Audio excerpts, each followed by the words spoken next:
Bonjour, une vidéo aujourd'hui sur mes projets d'électronique numérique.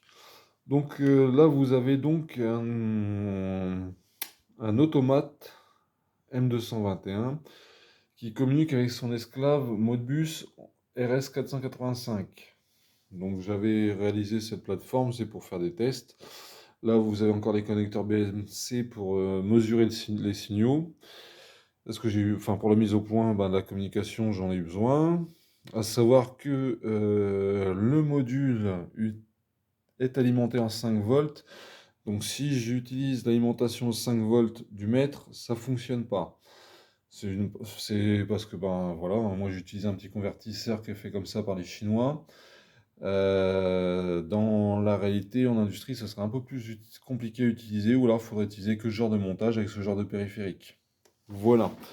Pour le reste, donc ça communique avec deux logiciels. Il faut un logiciel pour le maître, un logiciel pour l'esclave. Le logiciel pour l'esclave est pas très compliqué, donc merci aux gens qui ont développé les librairies, hein, parce qu'il y a quand même du travail derrière.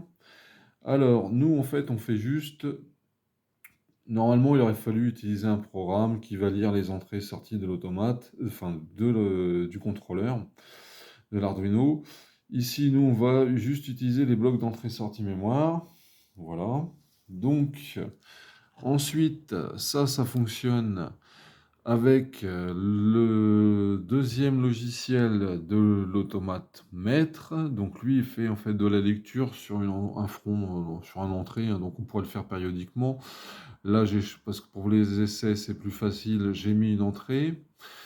Donc, dès que je vais activer l'entrée, il va faire la lecture. Si jamais il y a un souci de communication, il me déclenche un relais, une alarme, on va dire. Et donc là, bon, j'ai déjà fait l'essai avant. Vous avez la valeur qui est récupérée déjà directement ici. Donc, je vais quand même déclencher la lecture.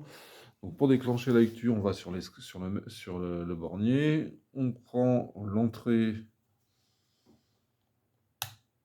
on la bascule. Donc voilà, là, il n'y a pas d'erreur de communication, c'est tout bon. Donc la valeur, bon, forcément, ça restera toujours la même. Voilà. Donc ça, c'est le projet en RS485. Vous avez ici, il faudra que je garde des poussières, c'est un projet en Modbus TCP. Donc on peut l'exploiter de la même façon, hein. On peut utiliser aussi des blocs comme ceci, mais en TCP.